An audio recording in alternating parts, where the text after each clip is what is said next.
अस्सलामुअलैकुम। आखिर मोहलत की रात भी गुजर गई। उस रात की सुबह होने से पहले ही अचानक कई गोरीला फौजी महल में घुस आए। बाद में पता चला कि वो एक रात पहले महल के तय खाने में आकर छुप गए थे। वफादार की फौज के आला अफसरान की रजामंदी और मदद के बगैर वो गोरीले महल के तय खाने में नहीं आ सकते थे। उनके 2 कमांडर योगा के माहिर थे।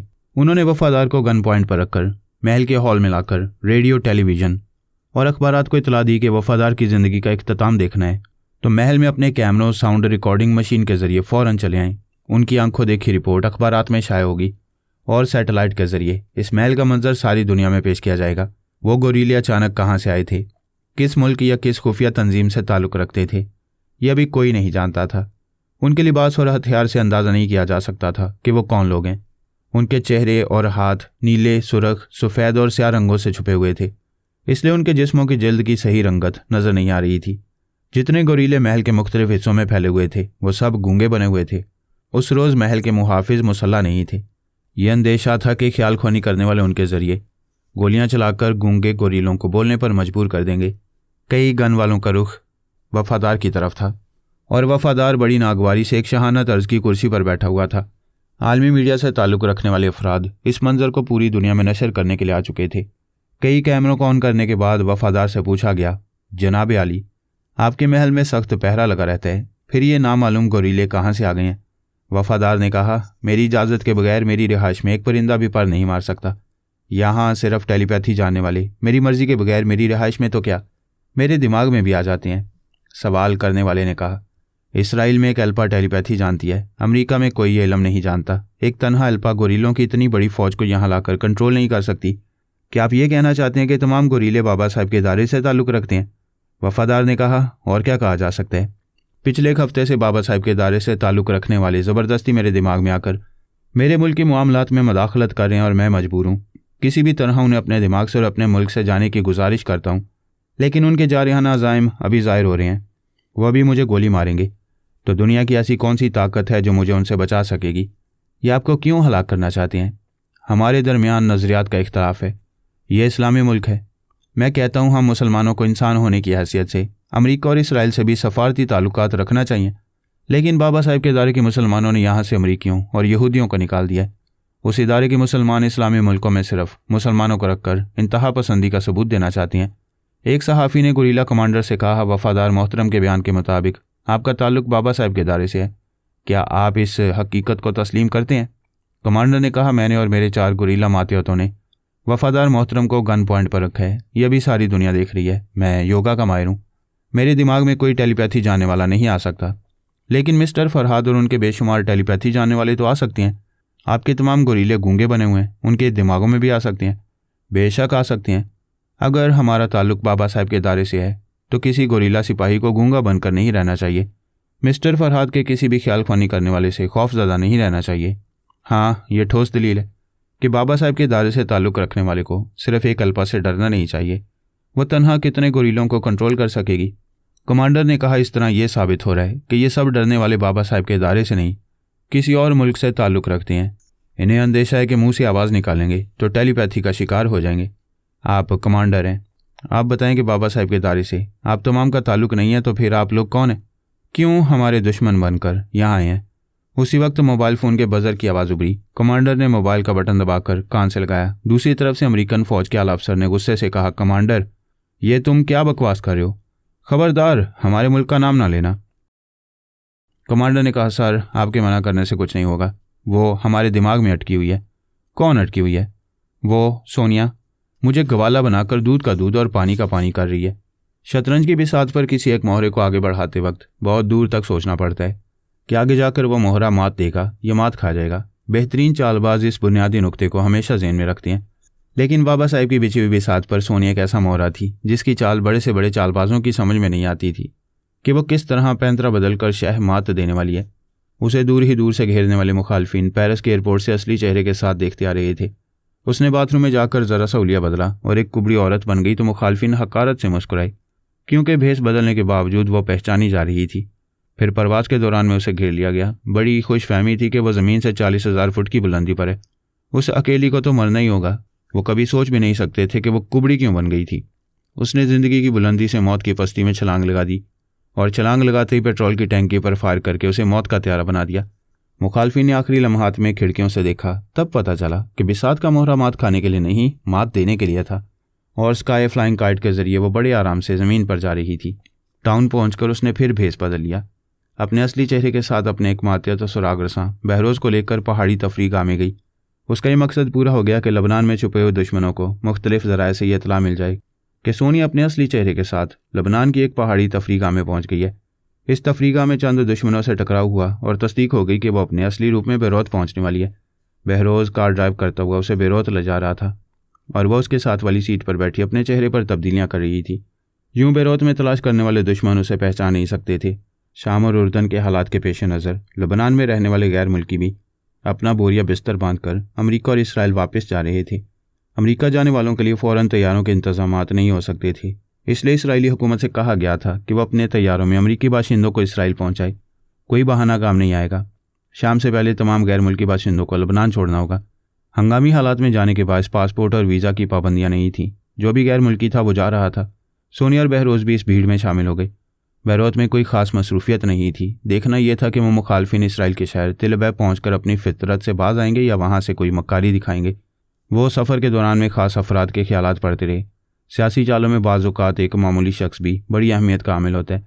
बहरोज़ ने कहा, मैडम, एक अधेड़ उम्र का शख्स है, आप मेरे दिमाग में आए, मैं उसके अंदर पहुँचना चाह रहा हूँ। सोनिया बहरोज़ के ज़रिए उस शख्स के दिमाग में पहुँची। उसका नाम साम जैक्सन था। कई बरस पहले अमेरिकी फ़ौज का एक आला अफसर था, लेकिन फ़ौज के असूलों के खिलाफ इक़दाम करने के बायस उसे आर्मी से निकाल दिया गया। उसे आर्मी से निकालना महज एक ड्रामा था। हकीकतन उसे दरे पर्दा सीक्रेट एजेंट बनाकर एक बिजनेसमैन की हैसियत से मुख्तलिफ इस्लामी ममालिक में भेजा गया था।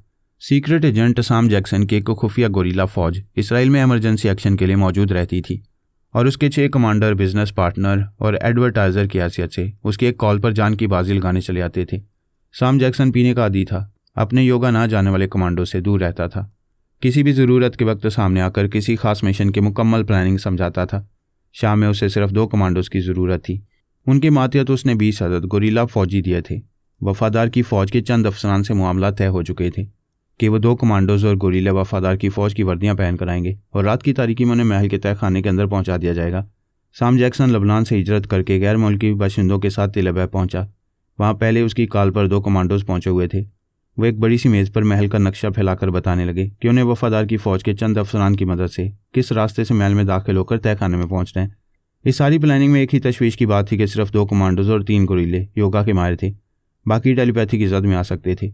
उन 17 गोरीलों को सख्ती से हुक्म दिया गया था कि वो मिशन की तकमील तक गूंगे बने रहेंगे। सोनिया और बहरोज़ को साम जैक्सन के ख्यालात से मालूम हुआ था कि उन कमांडोज़ और गोरीलों ने तिल अबैब में कहाँ क़याम किया है। उन्हें खाना सप्लाई करने मुलाजमों के ज़रिए इतनी कम मिकदार में साबी कमज़ोरी की दवा खिलाई गई थी कि वो वाज़े तौर पर कमज़ोरी महसूस ना कर सकें, सिर्फ सुस्ती और थकन सी महसूस हो सकें। दिमागों का इस हद तक नातवा होना ही काफ़ी था। सोनिया और बहरोज़ ने बड़ी राजदारी से उनके अंदर पहुंचकर उन्हें अपना मुती और मामूल बना लिया। उन कमांडोज़ और गोरीलों ने मंसूबे के मुताबिक वफादार के महल में पहुंचकर एक रात तय खाने में गुजारी। फिर दूसरे दिन वफादार को गन पॉइंट पर दरबार में ले आए। जैसा कि बयान किया जा चुका है, रेडियो, टेलीविज़न, अखबारात और दूसरे तमाम आलमी मीडिया के ज़रिए इस मंजर को पेश किया जा रहा था। इस मंसूबे का एक अहम पहलू यह था कि वो 2 कमांडोज़ और तमाम गोरीले अरबी ज़ुबान रवानी से बोलते थे। तमाम दुनिया वालों पर यह साबित करना था कि वो अमरीकी या इसराइली नहीं है, बल्कि बाबा साहब के दायरे से आए हैं। मैंने वहाँ से अमरीकियों और इसराइलियों को निकाला। अब बाबा साहब के दायरे की फ़ौज की मदद से मुल्क में अफरा तफरी फैलाकर इस मुल्क पर कब्ज़ा जमाने के बाद आइंदा दूसरे इस्लामी ममालिक में भी यही करना चाहता हूँ। ये बहुत बड़ा सियासी हमला था। ये साबित करना दुश्वार होता कि हमें मुल्कों को फ़तह करने वाली तौसी पसंदी नहीं है। बाबा साहब का एक छोटा सा इदारा ही सारी दुनिया पर छा जाने के लिए काफ़ी है। हम इस्लामी ममालिक में सिर्फ निज़ाम इस्लाम राइज करना चाहते हैं, लेकिन ये तैयारियां पहले ही हो चुकी थीं। दुनिया वालों को ये दिखाना था कि बाबा साहब का इदारा अपनी टेलीपैथी की कुव्वत का लोहा मनवाकर पहले इस्लामी ममालिक को फिर गैर इस्लामी ममालिक को अपने ज़ेर असर लाना चाहता है, और ऐसा करने के लिए बाबा साहब के इदारे के गोरीले वफादार को गोली मारने चले आए हैं। मैं उस वक्त एक मकान में अमरीकी जासूसा जूली के साथ था जब टीवी पर यह दिखाया जा रहा था कि बाबा साहब के इदारे के गोरीलों ने वफादार को गन पॉइंट पर रखा है। तो जूली ने मुझसे कहा, देखो, ये है तुम्हारा इस्लाम। तुम लोग इस मुल्क पर जबरन कब्जा करने के लिए वफादार को गोली मारना चाहते हो। मैंने कहा, हमारे इदारे में गोरीला फ़ौज नहीं है। ये दुनिया का पहला इदारा है जो किसी फ़ौज के बगैर कायम है और कायम रहेगा। ये स्क्रीन पर अपने चेहरों को लाल, पीले, नीले, सफ़ेद और काले रंगों से छुपा कर आए हैं। ये बहरूपी हैं। अभी इनकी असलियत मालूम हो जाएगी। इसका मतलब है कि तुम इन कमांडोज़ और गोरीलों के ख्यालात पढ़ रहे हो। तुमने मुझे बातों में उलझा रखा है, इनके ख्यालात में कैसे पढ़ूंगा? मैं खामोश रहूंगी, तुम ख्याल ख्वानी करो। ख्याल ख्वानी का मतलब यह है कि मैं यहाँ से गायब दिमाग रहूं और तुम मुझ पर हमला करके बुरी तरह जख्मी कर दो ताकि मैं ख्याल ख्वानी करने के काबिल ही ना रहूं। मुझे खुशी है कि मुझसे डर कर तुम ख्याल ख्वानी नहीं कर रहे हो। इस तरह महल में जो होना है वो होकर रहेगा। तुम स्क्रीन को नहीं, मुझे देखती जा रही हो। इतनी लगावट के बावजूद मैंने तुम्हारे बदन को छूने के काबिल नहीं समझा। खसियानी बिल्ली खंबा नोचे। अब ख्याल ख्वानी नहीं कर पा रहे हो तो मुझे कमतर बना रहे हो। कमतर हो या नहीं, इसे छोड़ो। अभी टीवी स्क्रीन पर देखोगी तो पता चलेगा कि हम किस तरह बाजी पलट देते हैं। उसने स्क्रीन की तरफ देखा। वफादार को गन पॉइंट पर रखने वाला कमांडो अपने मोबाइल फ़ोन पर कह रहा था कि उसके दिमाग में वो अटकी हुई है। दूसरी तरफ से पूछा, कौन अटकी हुई है? जवाब मिला, मैडम सोनिया मेरे दिमाग में बैठी हुई हैं। इस बात से जाहिर हो गया था कि सोनिया वफादार की हिफाजत कर रही है और कमांडो को गोली चलाने का मौका नहीं दे रही है। यूं भी पहले जो गुफ्तगू हो रही थी उसे यही अंदाज़ा हो रहा था कि वो बाबा साहब के दायरे से ताल्लुक़ रखने वाले कमांडोज और गोरीले नहीं हैं। दूसरे कमांडो ने अपने साथी से कहा, कैसी बातें कर रहे हो, तुम योगा के माहिर हो, सोनिया तुम्हारे दिमाग में कैसे आ सकती है? उसके साथी ने कहा, ज़्यादा खुशफहमी में ना रहो, तुम्हारे दिमाग में अली बैठा हुआ है, अभी हमारा पोल खुलने वाला है। अमरीकी और इसराइली काबरीन पहले बहुत खुश होकर आलमी मीडिया के कई चैनल से ये मंजर देख रहे थे। जब रफ्ता रफ्ता हकीकत सामने आने लगी तो फ़ौरन ही तमाम टेलीविज़न और सैटेलाइट से मुंसलिक रहने वाले शोबों को हुक्म देने लगे, फ़ौरन प्रोग्राम तब्दील करके न्यूज़ बुलेटिन पेश करो और ये इल्ज़ाम दो कि टेलीपैथी जानने वाले उन तमाम टीवी प्रोग्रामों को तब्दील करके सैटेलाइट के जरिए शाम का ये ड्रामाई मंजर पेश कर रहे हैं। अमरीका और इसराइल पर इल्ज़ाम आयद कर रहे हैं कि उनके कमांडोज और गुरीले वफादार को कत्ल करने आए हैं, लेकिन इन अहकामात पर अमल नहीं हो रहा था। सोनिया और बहरोज़ ने पिछली शाम ही अपने बेशुमार टेलीपैथी जानने वालों को समझा दिया था कि सैटेलाइट के शोबों और आलमी मीडिया के तमाम अहदेदारों के दिमागों पर किस तरह हावी रहने। महल में जितने टीवी कैमरे, साउंड रिकॉर्डिस्ट और तकनीकी अमले के अफराद आए थे वो भी हमारे ख्याल ख्वानी करने वालों के ज़ेर असर थे। लिहाजा उन बड़े ममालिक के अकाबरीन के अहकामात के मुताबिक तब्दीलियाँ नहीं हो रही थीं। वो प्रोग्राम नशर हो रहा था, दुनिया देख रही थी, जो अपने चेहरों को लाल, पीले और काले रंगों से छुपा कर आए थे। वो रंगों को धोकर अपने असली चेहरे दिखा रहे थे और अंग्रेज़ी में बयान दे रहे थे। बयान वही था कि बाबा साहब के दायरे को बदनाम करने के लिए खुद वफादार और उसकी फ़ौज के चंद अफसरान ने इन अमरीकी कमांडोज और गोरीलों से ताउन किया था। इनके ताउन के बगैर वो लोग पिछली रात से महल के तय खाने में आकर चुप नहीं सकते थे। आखिर वफादार ने कहा, बेशक हम अमरीकी सरपरस्ती चाहते हैं। अमरीका से सफारती ताल्लुकात रखने के बायस हमारे मुल्क में अमन व अमान रहता है और कभी किसी मुल्क से जंग छिड़ने का खदशा नहीं रहता। लेकिन पिछले एक हफ्ते से बाबा साहब के दायरे ने हमारे मुल्की मामलात में मदाखलत करके अवाम में खौफ व हरास पैदा किया है और कर रहे हैं। हमारे दरीना रफ़ीक अमरीका से हमें बदजन कर रहे हैं। हमने अमरीकी कमांडोज और गोरीलों को खुद अपनी मर्ज़ी से तलब किया है। उनसे गुजारिश की है कि हमें ऐसे इंतहा पसंद मुसलमानों से निजात दिला दें जो बाबा साहब के दायरे से ताल्लुक़ रखते हैं और टेलीपैथी के ज़रिए हम सब के दिमागों में घुसकर हमें भी इंतहा पसंद बनाकर दीन इस्लाम को बदनाम कर रहे हैं। ये कोई इस्लाम नहीं है कि आप जबरन किसी के मुल्क में और किसी के घर में और किसी के दिमाग में घुसकर टेलीपैथी का जादू करने लगे। अली ने कहा, वफादारी मोहतरम, आपने बहुत कह लिया। ये हमारी आला ज़र्फ़ी है कि हमने आपको कहने दिया। आपके बयान के मुताबिक जबर करते तो एक लफ्ज़ कहने की इजाज़त नहीं देते। ये हमारी नेकी और मेहरबानी है कि आप जिंदा सलामत बैठे हैं, वरना जितनी फ़ौज आपने अमरीका से बुलाई है यही आपको अभी हमारे हुक्म पर गोली मार सकती है। मगर हमारा दीन हमें इंतहा पसंदी और जबर नहीं, सब्र और तहम्मुल सिखाता है। हम आपके महल में इतने ताकतवर हैं कि वो अमरीकी अकाबरीन अपने ड्राइंग रूम में बैठे बेबसी से ये तमाशा देख रहे हैं, जो कभी इल्ज़ाम नहीं दे सकेंगे कि हम इंतहा पसंद हैं। अपनी ताकत मनवाने के लिए हमने यहाँ एक इंसान का भी खून नहीं बहाया, हत्ता कि अमरीकी फ़ौज का एक एक सिपाही महफूज है। सोनिया ने कहा, हमने अमरीकी और इसराइली बाशिंदों को आर्जी तौर पर यहाँ से बेघर किया ताकि उन्हें एहसास हो कि कोसोवो के बेघर और बेवतन होने वालों के दिल और दिमाग पर क्या गुजर रही होगी। हमने इंसानियत की बुनियाद पर कहा था कि उन मुसलमानों को आबाद करो और ख़ुद यहाँ आकर दोबारा आबाद हो जाओ, लेकिन ये इंसानियत दूसरों की समझ में क्या आएगी जबकि यहाँ के मुसलमान हुक्मरानों की समझ में नहीं आ रही है। हम इस मुल्क में हुकूमत करने नहीं आए थे, हमारा मकसद नेक था। हम चाहते थे कि इस्लामी ममालिक मुत्तहिद होकर अपना वक़ार बुलंद करें, लेकिन वफ़ादारी मोहतरम ने वाज़ेह अल्फाज में कह दिया कि उनका इस्लामी वक़ार नहीं बल्कि हुकूमती इक़्तिदार का वक़ार अमरीका की सरपरस्ती में कायम रहेगा। लिहाजा वफ़ादार की अपनी पसंद के मुताबिक हम इस मुल्क से चले जाएंगे और हम ऐसे वक्त जाने की बात कर रहे हैं जबकि दुनिया के तमाम बड़े ममालिक अपने तमाम एटमी हथियार इस्तेमाल करके भी हमें यहाँ से जाने पर मजबूर नहीं कर सकते। हमारी वापसी के बाद सारी दुनिया इस हकीकत को समझे कि चोरों की तरह अपनी फ़ौज भेजने वाला अमरीका जारियत पसंद है और फिर हम जीती हुई बाजी यहाँ अमन की खातिर हार कर जा रहे हैं। हमने अपना मकसद हासिल कर लिया है, अब आप लोग खुद समझे कि हक क्या है। That's all. This historical event come to an end. हमारे तमाम टेलीपैथी जाने वाले जनाब तबरेज़ी के हुक्म से वापस आ गए। उन तमाम चैनल से खबरें नशर होने लगीं। अमरीकी अपने नुक्ता नज़र से कह रहे थे कि वो जारियत पसंद नहीं है। उन्होंने वफादार की गुजारिश पर इस मुल्क की सलामती की खातिर अपनी गोरीला फ़ौज भेजी थी। उन्होंने ये एतराफ़ नहीं किया कि हम कितने अमन पसंद हैं। हमने अमरीकी फ़ौज के किसी एक सिपाही का भी खून नहीं बहाया, अपनी कमज़ोरी को भी तस्लीम नहीं किया कि वो अपने बाशिंदों को शाम से हिजरत करने से ना रोक सके। ना वफादार को उन कमांडोज के ज़रिए नुकसान पहुँचाया और ना ही जवाबी कार्रवाई के लिए चैलेंज किया। इसके बरक्स तमाम बड़ी ताकतें खामोश तमाशाई बनी हुई थी। बाबा साहब के इदारे की इस अज़मत का कभी एतराफ़ कर ही नहीं सकते थे। किसी इदारे ने जीती हुई बाजी उनके हवाले कर दी थी। इसके बावजूद वो सब खौफजदा थे कि हम उनके खिलाफ किसी ऐसे तरीके से जवाबी कार्रवाई करेंगे जिसका इल्ज़ाम वो हम पर आयद नहीं कर सकेंगे। अमरीकी अकाबरीन और तमाम बड़े एटमी ताकत रखने वाले ममालिक के सफ़ीरों ने एक हंगामी इजलास मुनक्किद किया। वहाँ एक अमरीकी हाकिम ने कहा, हमने बज़ाहिर कामयाबी हासिल की है। बाबा साहब के इदारे के टेलीपैथी जानने वालों ने यकीन दिलाया कि वो शाम, उर्दून और लबनान से जा चुके हैं। सारी दुनिया ने यकीन किया होगा कि वो अपने इदारे में वापस चले गए हैं, लेकिन हमें इसे झूठी तसल्ली समझना चाहिए। कौन जानता है कि वो हमारे ज़ेर असर इस्लामी ममालिक के अकाबरीन के दिमागों में छुप कर आते हैं या नहीं। दूसरे मुल्क के सफ़ीर ने कहा, वो लोग बहुत मक्कार हैं। उन्होंने आलमी मीडिया के ज़रिए दुनिया वालों के सामने अपनी अमन पसंदी का ढोंग रचाया है।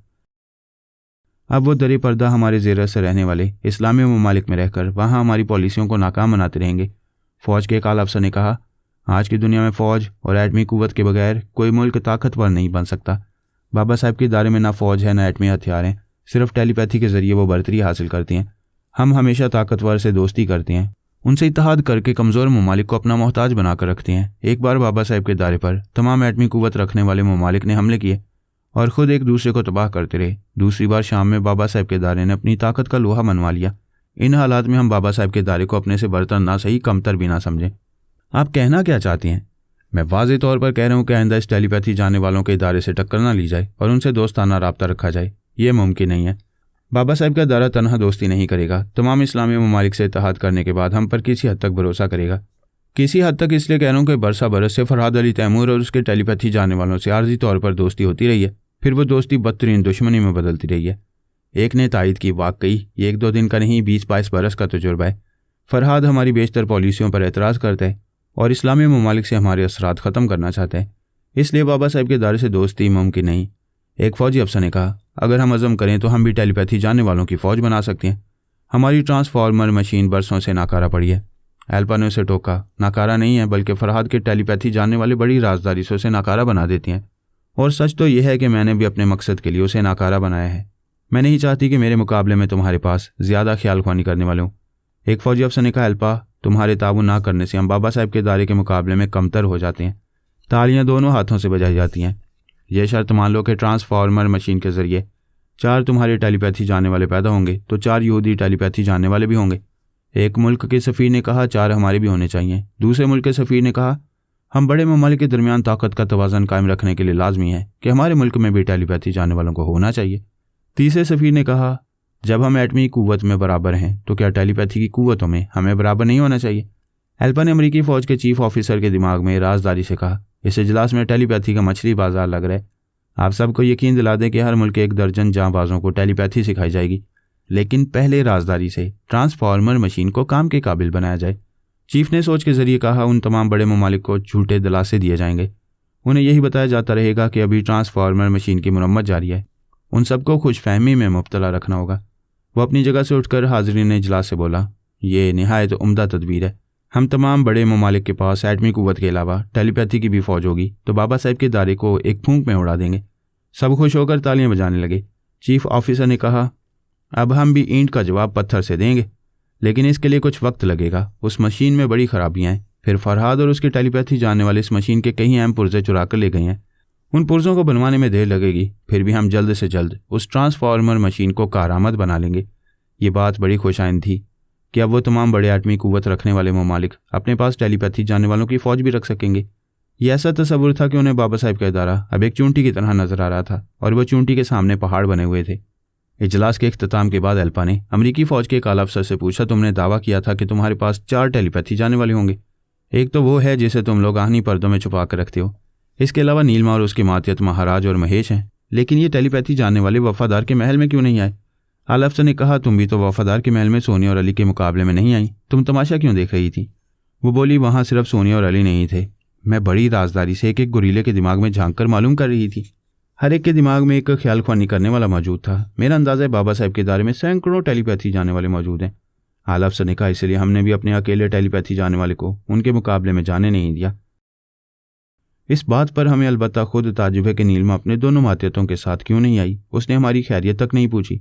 शायद वो खुद किसी मुसीबत में फंस गई हो। मैं मालूम करूंगी।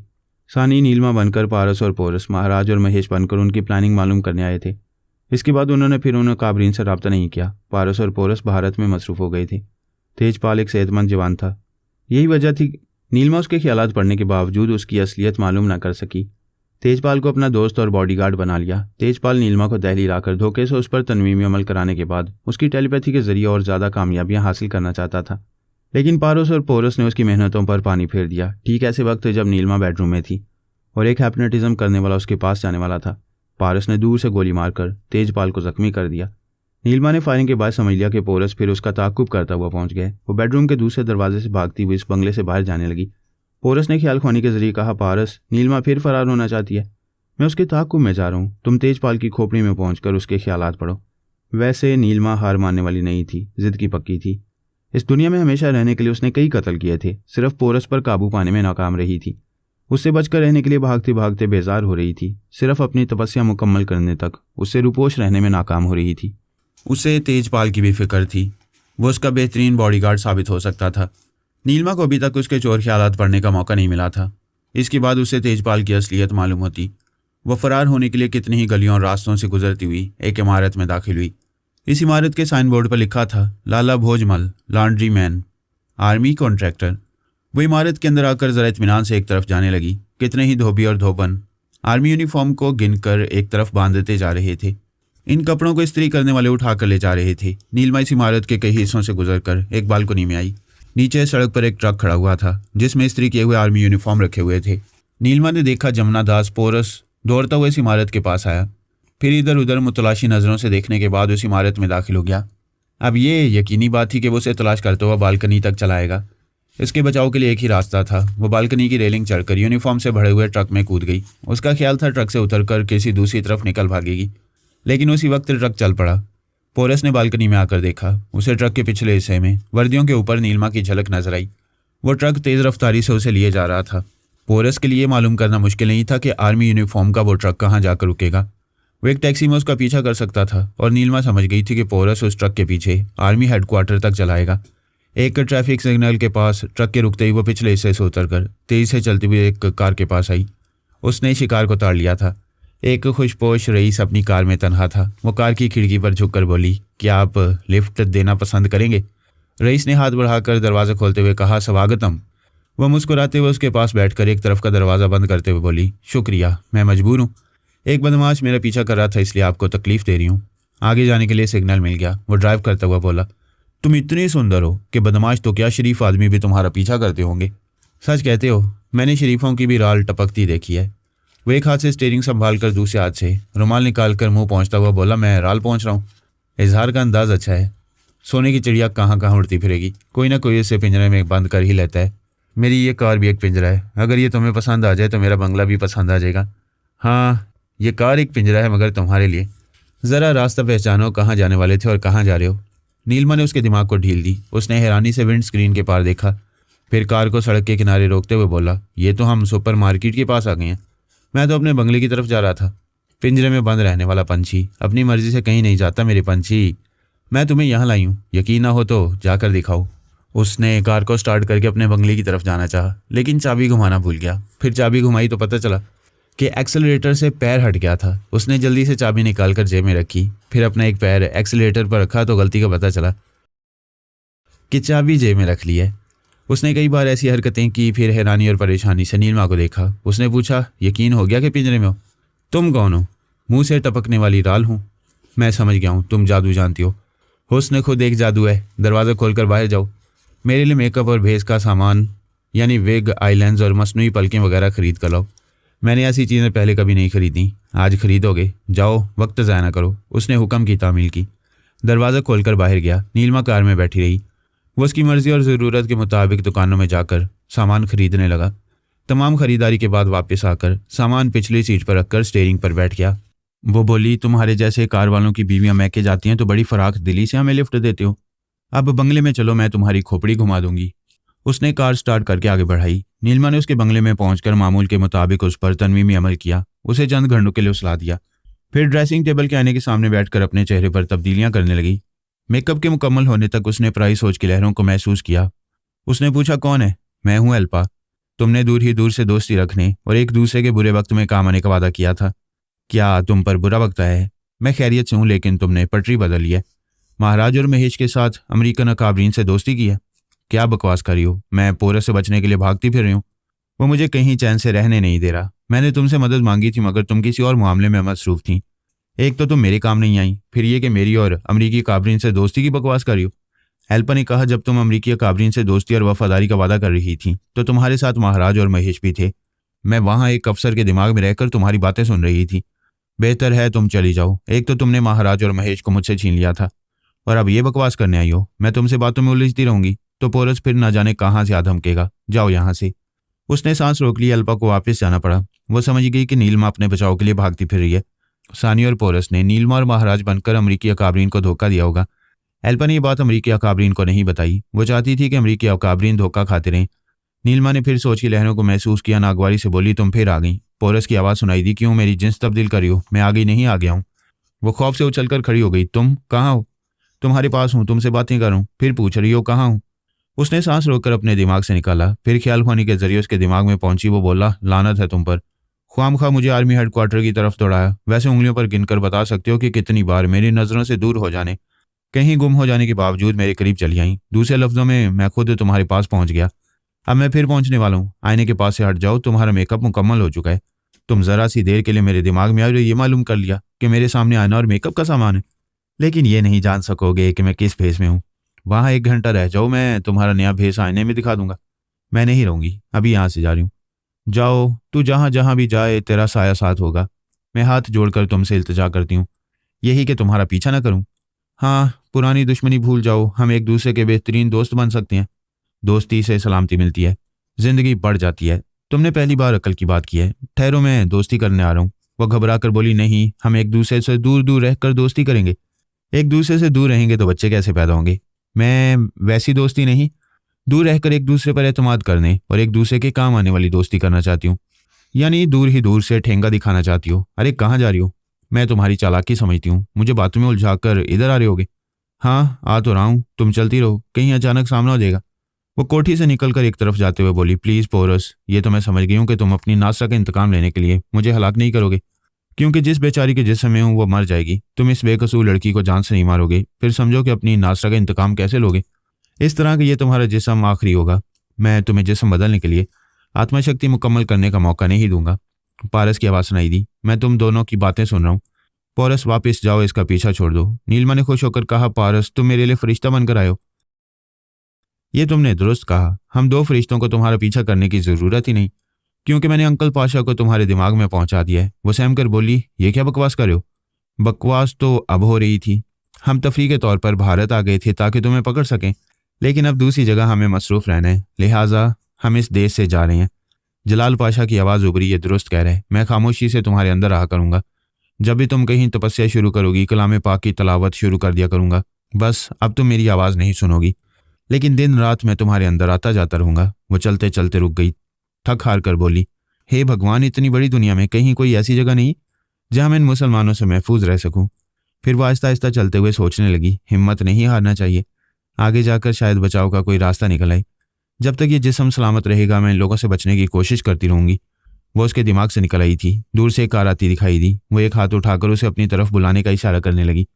अपनी तरफ रहमत को भी पुकारा जाता है और मुसीबत को भी बुलाया जाता है, और ऐसा जानबूझकर नहीं किया जाता। वो नहीं जानती थी कि आने वाली कार उसके लिए बाइस रहमत होगी या बाइस जहमत। वो कार उसके करीब आकर रुक गई। एक ड्राइवर स्टीयरिंग सीट पर नजर आया। नीलिमा ने पिछली सीट की खिड़की पर झुक कर देखा। वहां एक दाढ़ी वाले साधु बाबा बैठे हुए थे। बदन पर गैरवे रंग का लिबास था। गले में कई रंगों के मोतियों की माला थी। दोनों कलाइयों में हाथी दांत के कड़े थे और कानों में भी हाथी दांत की बड़ी बड़ी बालियां पहने हुए थे। साधु बाबा ने नीलिमा को देखकर कहा, महादेव, आजा कन्या, हम तुझे लेने आए हैं। वो बोली, महाराज, आप कौन हैं? सवाल जवाब करेगी तो पीछे आने वाला तेरी गर्दन दबोच लेगा। वो जल्दी से दरवाज़ा खोलकर बैठ गई। गाड़ी स्टार्ट होकर आगे जाने लगी। उसने पूछा, आप कैसे जानते हैं कि कोई मेरा पीछा कर रहा है? हम ये भी जानते हैं कि हमारे चेले गुरुदेव तिलकधारी ने तेरी आत्मा को एक जिस्म से निकालकर दूसरे जिस्म में पहुंचाया और तूने हमारे उसी चेले तिलकधारी को मार डाला। हे भगवान, मैं फिर मुसीबत में फंस गई। साधु बाबा के कह के उस कार की तेज रफ्तारी के साथ दूर होते चले गए। हमने बाबा साहब के इदारे की तरफ से खामोशी इख्तियार कर ली। मैं, सोनिया, फहमी और अली इदारे में वापस आ गए। हम चाहते थे कि हमारे मुखालिफ ममालिक में कहीं दहशतगर्दी हो या वहाँ की अहम शख्सियात को कोई नुकसान पहुँचे तो इसका इल्ज़ाम हम पर न आए। मुख्तलिफ ममालिक के जासूस अपने अपने तरीक़ाकार के मुताबिक मालूमात हासिल कर रहे थे कि बाबा साहब के इदारे के तमाम टेलीपैथी जानने वाले कहाँ हैं। हमारे जैसे ख़ास अफराद के मुतालिक वो किसी हद तक मालूमात हासिल कर सकते थे, लेकिन वो हमारे बेशुमार टेलीपैथी जानने वाले सुराग रसानों के मुतालिक कुछ नहीं जानते थे। हमारे वो तमाम अहम सुराग रसा मुखालिफ ममालिक के अहम शोबों में मौजूद थे। वो एक बार मुत्तहिद होकर बाबा साहब के इदारे पर अचानक हमले करने में नाकाम रहे थे। अब हम इस्लामी ममालिक से जीती हुई बाजी हार कर वहाँ से चले आए थे। इस तरह उनके हौसले बढ़ सकते थे। वह फिर हमारे इदारे पर कभी अचानक हमले कर सकते थे।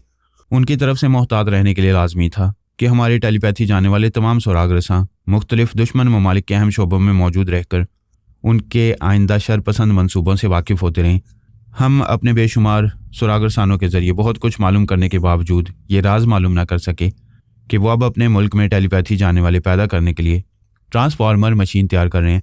अगरचे उन्होंने तमाम बड़े ममालिक के इजलास में कहा था कि अमेरिका के एक जजीरे में जो ट्रांसफार्मर मशीन नाकार हो गई है उसे दोबारा कारआमद बनाया जाएगा। फिर अमेरिका अपने तमाम हमायती ममालिक के अहम अफराद को भी टेलीपैथी का इल्म हासिल करने का मौका देगा।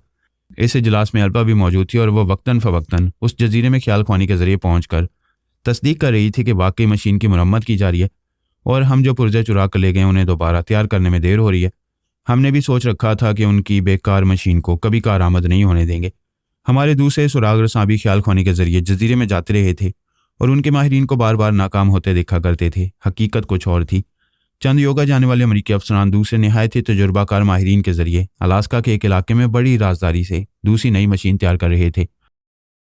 ऐसी ज़बरदस्त राजदारी थी कि अमरीकी काबरीन भी इस नई ट्रांसफार्मर मशीन की तैयारी से बेखबर थे। वो नहीं चाहते थे कि हम मशीन की तैयारी के दौरान में मुदाखलत करें।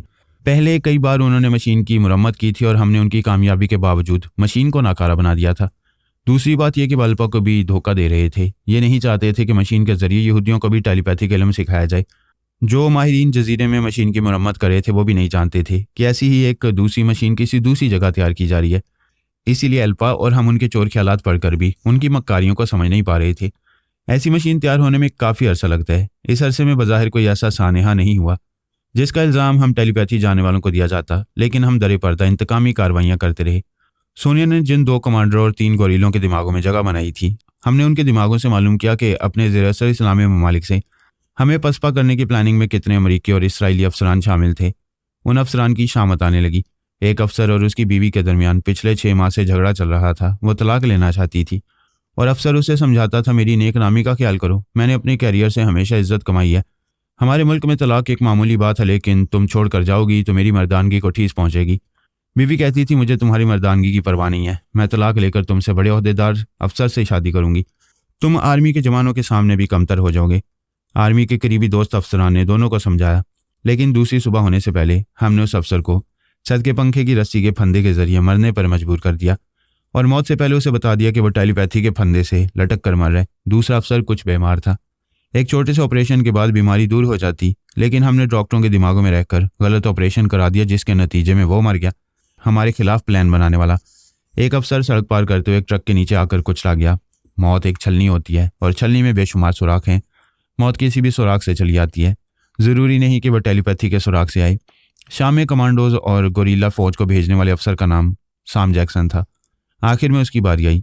उसने अमरीकी और इसराइली अकाबरीन से कहा, क्या आप हजरात इस पहलू पर तवज्जो दे रहे हैं कि हमारी मौजूदा कामयाब ऑपरेशन में शरीक रहने वाले तमाम अफसरान इस तरह मर रहे हैं जैसे उनकी मौत इत्तफाकी हो रही है।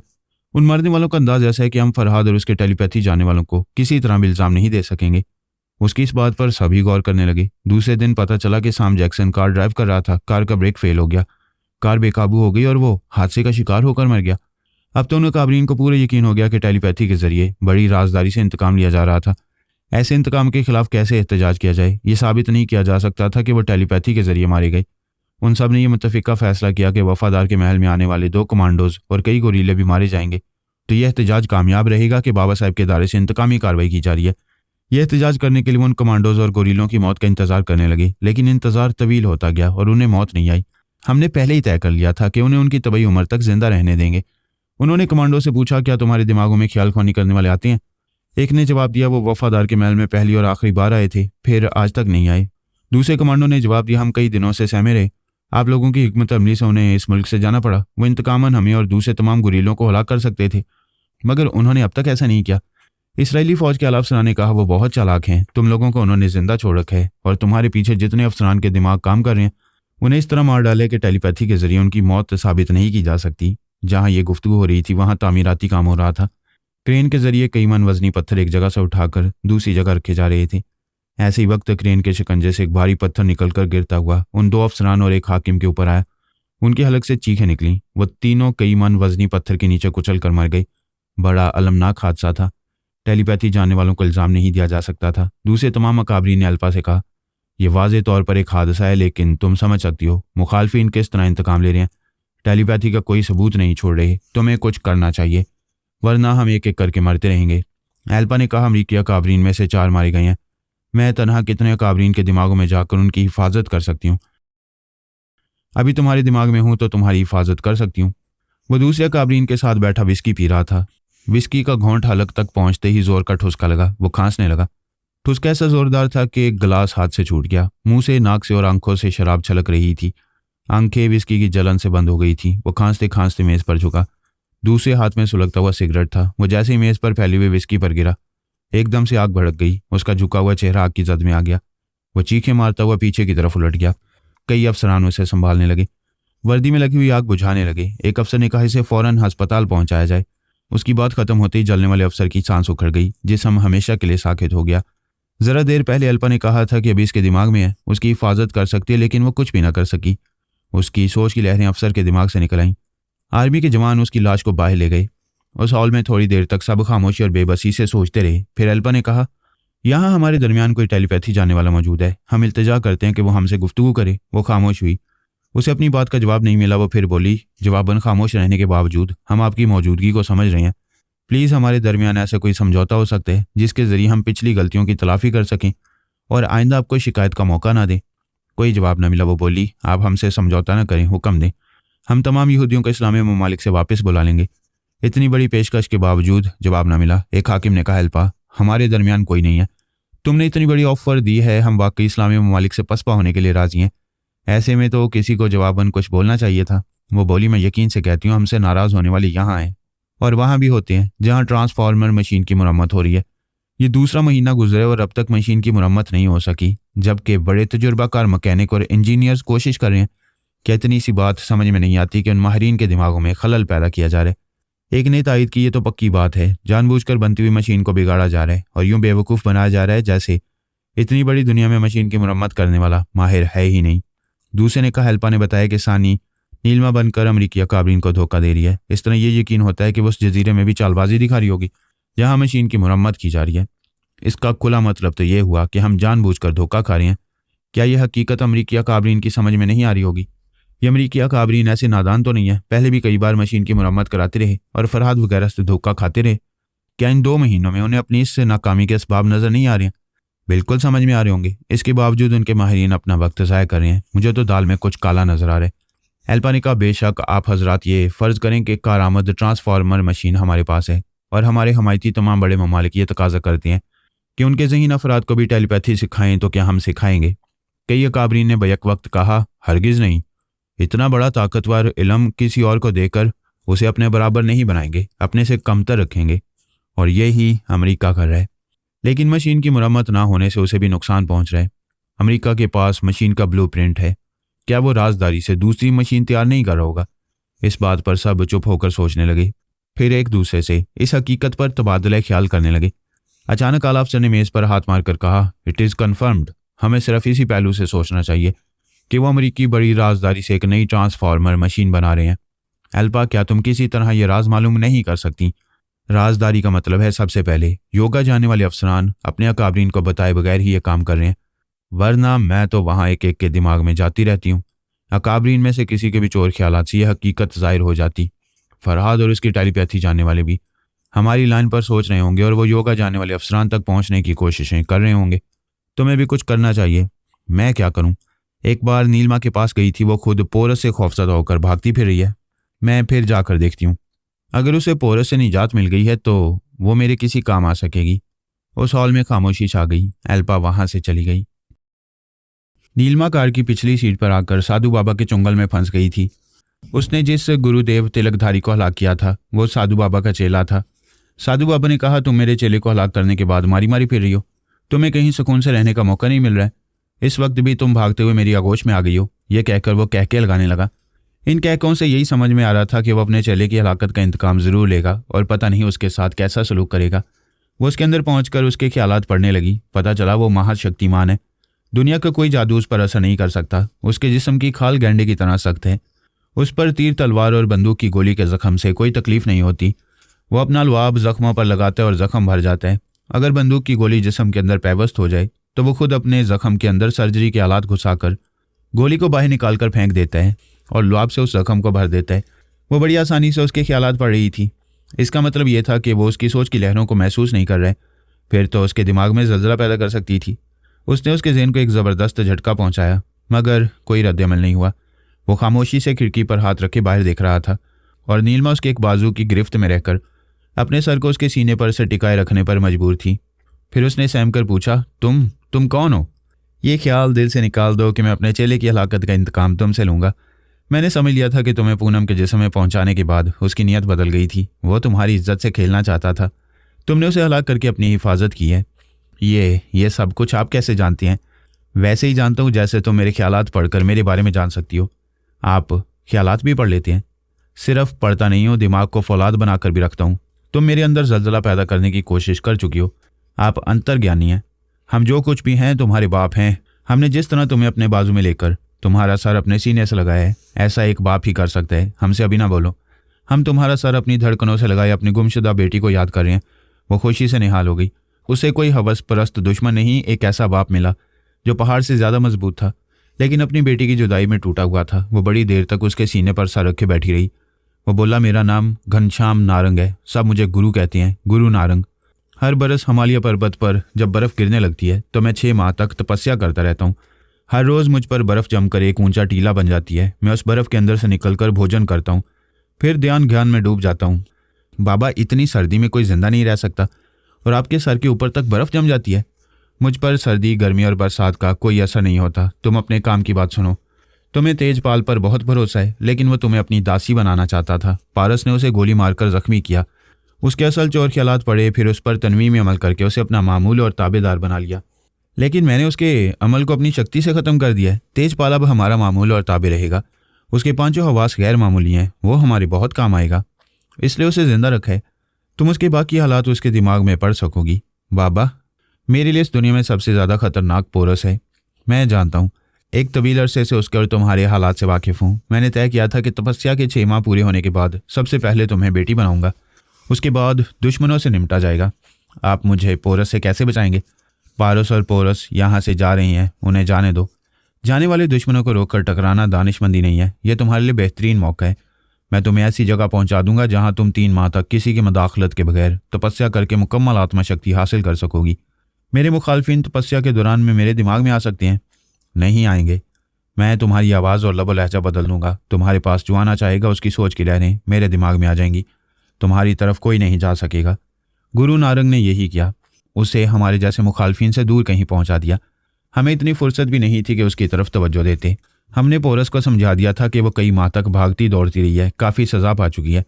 उसे इंतकाम लेने के लिए पूनम के जिस्म को हलाक नहीं करना चाहिए, लिहाजा नीलिमा को फ़िलहाल नज़रअंदाज कर दिया जाए। लेकिन एल्पा ने अपने अकाबरीन से कहा था कि वो ट्रांसफार्मर मशीन के सिलसिले में अमरीकी चालबाजियों को समझने के लिए नीलिमा से मदद लेगी।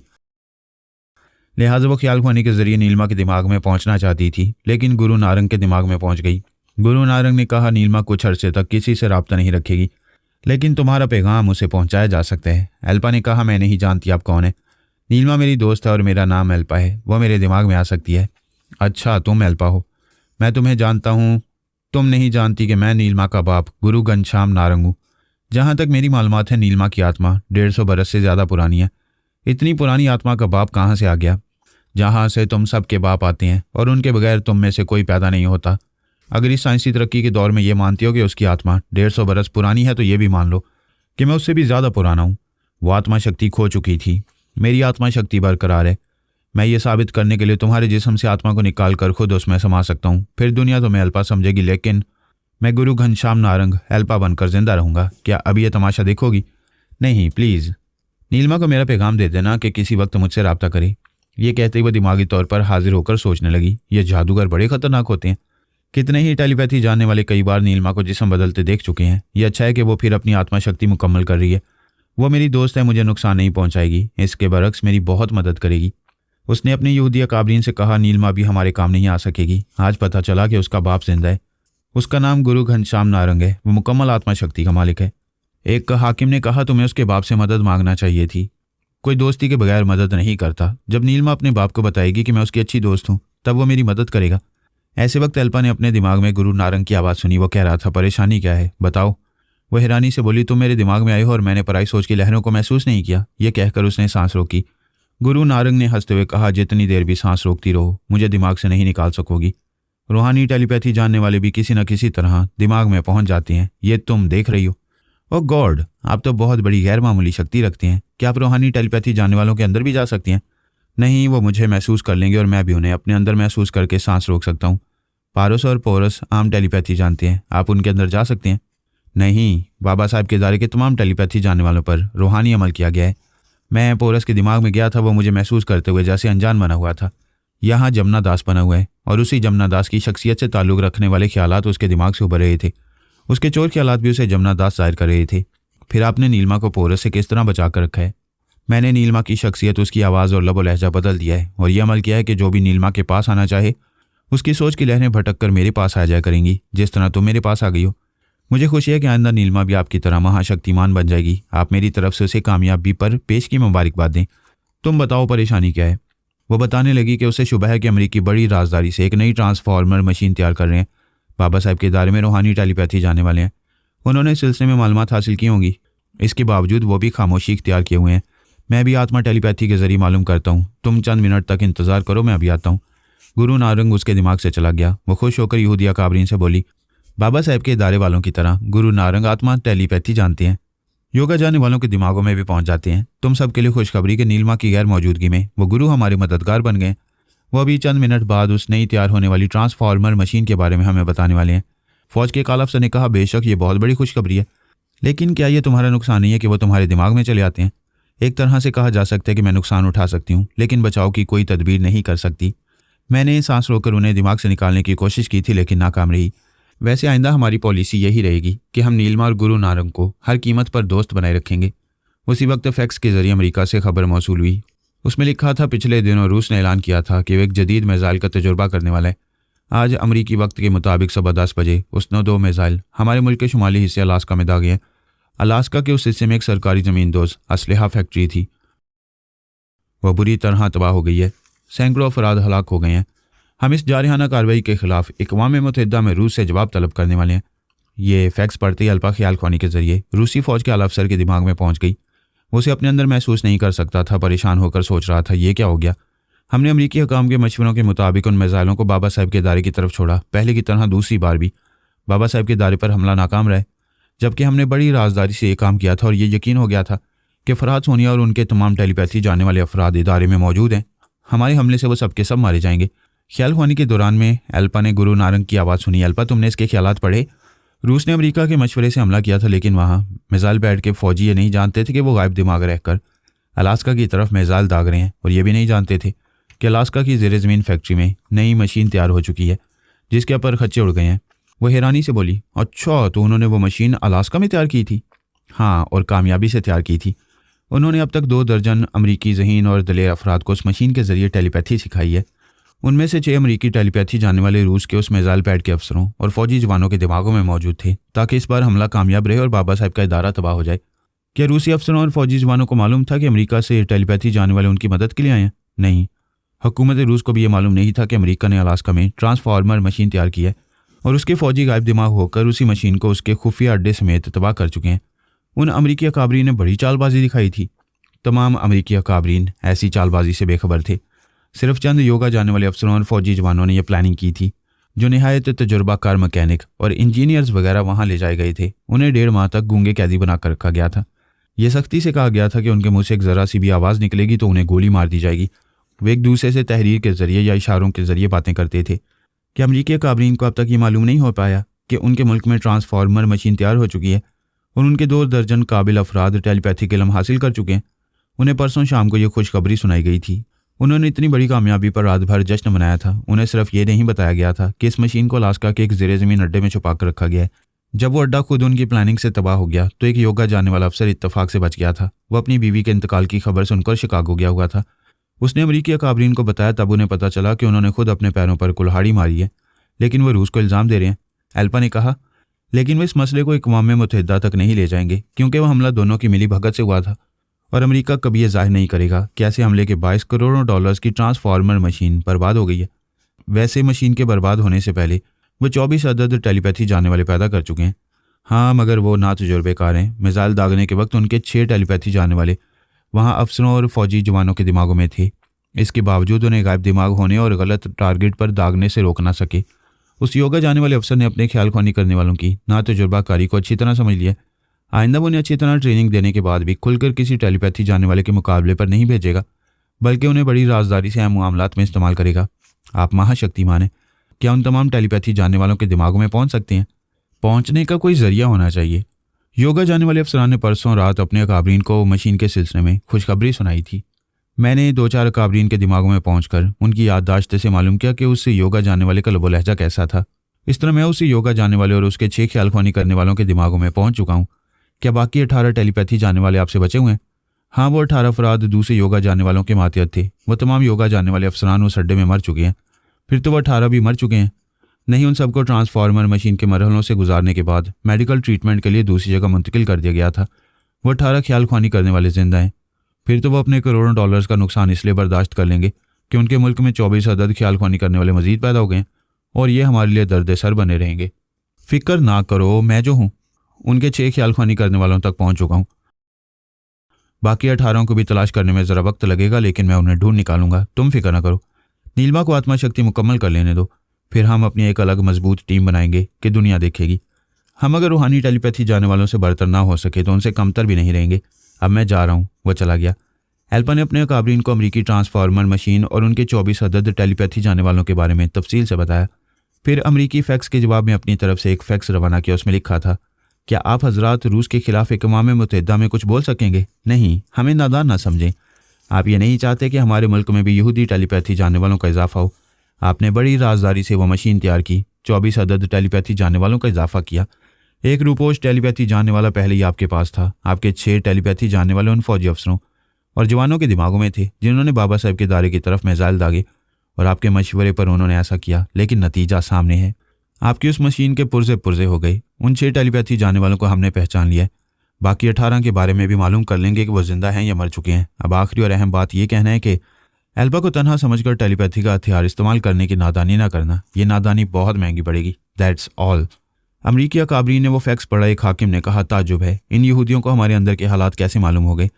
एल्पा योगा जानने वाले हमारे अफसरान के दिमागों में नहीं जा सकती थी, और हम में से कोई इस राजदारी से बनने वाली मशीन के बारे में नहीं जानता था। वो हमारे दिमागों से भी ये राज मालूम नहीं कर सकती थी। दूसरे ने कहा, वाकई ये हैरानी की बात है। फौज के काला अफसर ने कहा, बाबा साहब के दायरे में रूहानी टेलीपैथी जानने वाले हैं। वो हमारे योगा जानने वाले अफसरान के अंदर गए होंगे। हो सकता है उन्होंने एल्पा को बताया हो। फरहाद की पूरी फैमिली एल्पा से नफरत करती है। वो ये राज उसे क्यों बताएंगे? इसराइल को अमेरिका से मुतनफ़र करने के लिए बता सकते हैं। एल्पा ने दावा किया है कि हमारे कुछ टेलीपैथी जानने वाले उसकी नज़रों में आ गए हैं। एक अफसर ने नागवारी से कहा, हमारे टेलीपैथी जानने वाले न कहो। बाकी 18 ख्याल ख्वानी करने वालों को शिकागो के हस्पताल में भेज दिया गया था। वो जिंदा हैं। उस अस्पताल से जा चुके हैं, लेकिन उनमें से किसी ने हमसे रब्ता नहीं किया। वो सब हमारे अमरीकी वफादार थे। अब बेवफाई दिखा रहे हैं। हमें इंतज़ार करना चाहिए। वो किसी मजबूरी के बायस रूपोश होंगे। वो वफादार हैं, ज़रूर हमसे रब्ता करेंगे। एक ने तंज से कहा, वो इस तरह के 6 ख्याल ख्वानी करने वाले अल्पा के काबू में होंगे। दूसरे ने कहा, कैसे काबू में होंगे? क्या उसने टेलीपैथी में पहले से ज़्यादा कमाल हासिल कर लिया है? क्या जादू सीख लिया है? क्या वो डींगे नहीं मार सकती? हमने किसी यहूदी को टेलीपैथी सीखने नहीं दी। इसके जवाब में वो बड़ी बड़ी बातें करके हम पर धौंस जमा रही है। सांझ को क्या आंच। ज़रा एल्पा से उन 6 टेलीपैथी जानने वालों के नाम पूछे जाएं, अभी हकीकत मालूम हो जाएगी। एल्पा उनकी बातें सुनते ही हाकिम के दिमाग से फ़ौरन निकलकर गुरु नानक के पास चली गई।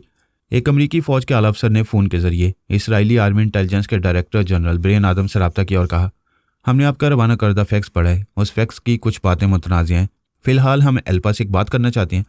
ब्रेन आदम ने कहा, एल्पा पता नहीं कहाँ मसरूफ़ है, उसे बुलाने में ज़रा वक्त लगेगा। आप उससे सवाल क्या करना चाहते हैं? सवाल यह है कि उसे यह गलत बात किसने बताई कि हम लोगों से छुप कर नई ट्रांसफार्मर मशीन तैयार कर रहे हैं। फिर एल्पा अगर ये दावा करती है कि हमारे 6 टेलीपैथी जानने वाले उसकी नज़रों में हैं या उसके काबू में हैं, तो वो उन 6 अफराद के सिर्फ नाम बता दे। ब्रेन आदम ने कहा, आप 5 मिनट इंतज़ार करने की जहमत गवारा करें, हम अभी एल्पा से रब्ता कर रहे हैं। उसने ब्रेन आदम से अमरीकी फ़ौजी अफसरों के सवालात सुने, फिर ख्याल फ़ानी के जरिए अमरीकी अकाबरीन के पास पहुंचकर बोली, मैं एल्पा आपके दरमियान हूँ। कागज़ कलम उठाएं और उन 6 अमरीकी टेलीपैथी जानने वालों के नाम लिखें। वो एक एक नाम बताने लगी। गुरु नारंग ने उसे उन सब के नाम बता दिए थे। अमरीकी अफसर को तमाम 24 टेलीपैथी जानने वालों के नाम मालूम थे। उसने कहा, बेशक इन 6 अफराद के यही नाम हैं, तुम्हें कैसे मालूम हुआ? मुझसे मेरा तरीक़ाकार ना पूछो, बाकी 18 को ढूंढ निकाल कर बताऊंगी कि मैं क्या चीज़ हूँ। उन्होंने मजीद सवालात के लिए उसे मुखातिब किया, लेकिन जवाब नहीं मिला।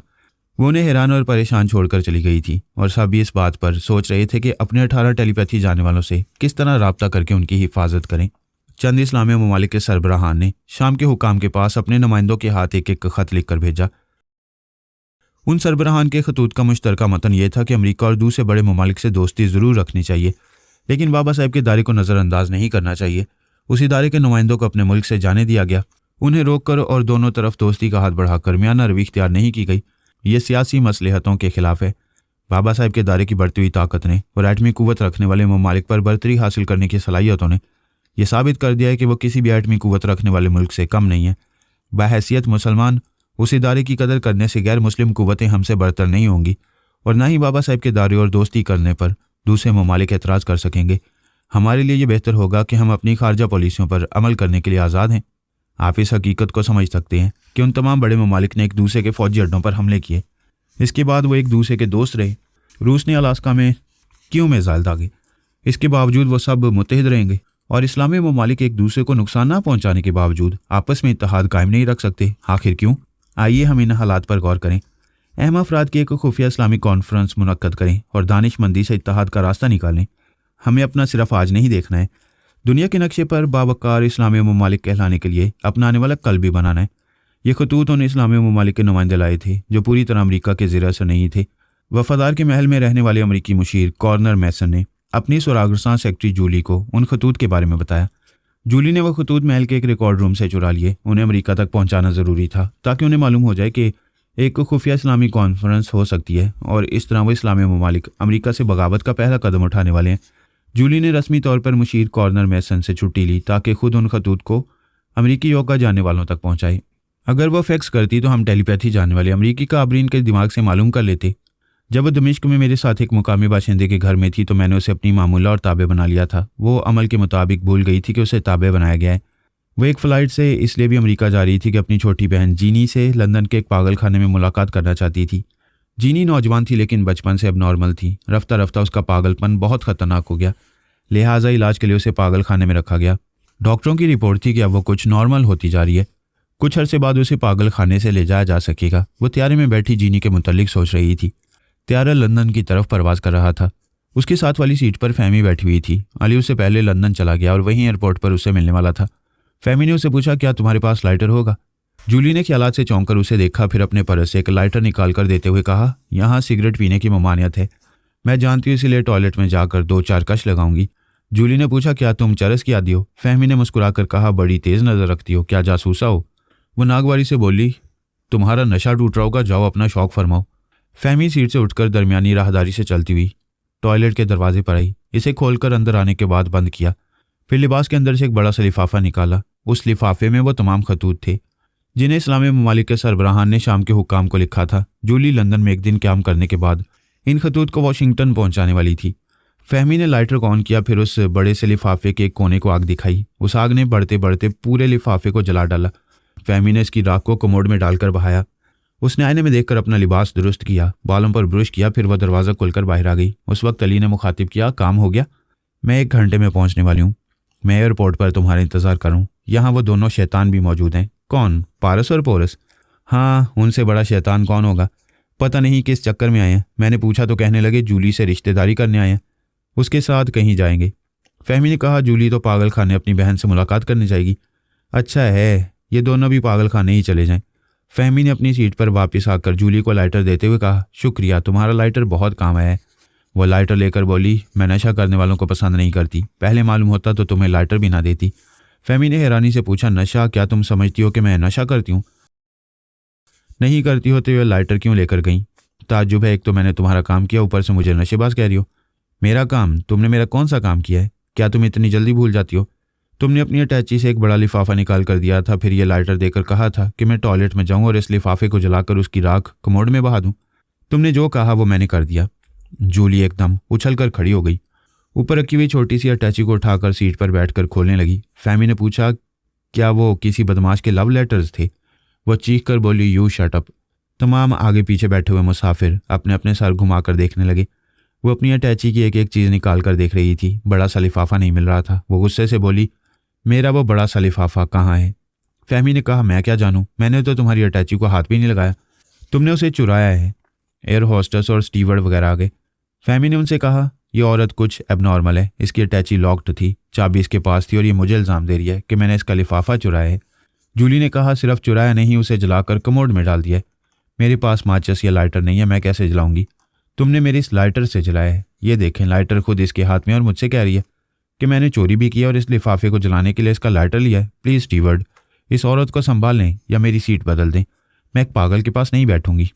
पागल? तुमने मुझे पागल कहा है? और क्या कहूँ? तुमने 1 घंटे पहले मुझसे कहा था कि लंदन के एक पागल खाने जा रही हो, हर साल 2 बार चेकअप के लिए जाती हो। हाँ, मैं पागल खाने जा रही हूँ, लेकिन अपने चेकअप के लिए नहीं, बल्कि।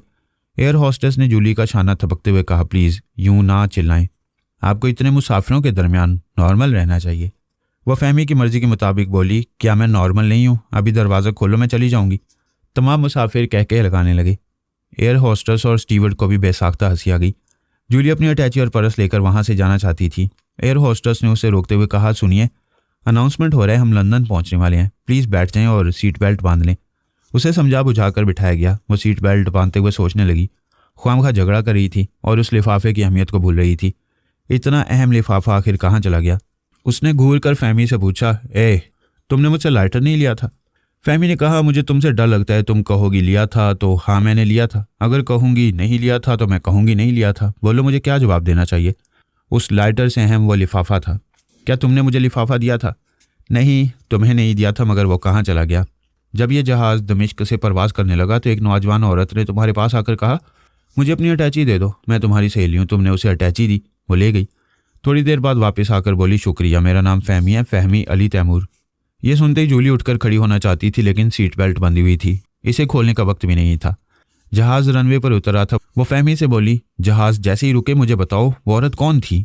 मैं कैसे बता सकती हूँ, क्या तुम्हें याद नहीं? वो गुस्से से तिलमिला कर रह गई। फहमी को सूरत से नहीं पहचानती थी।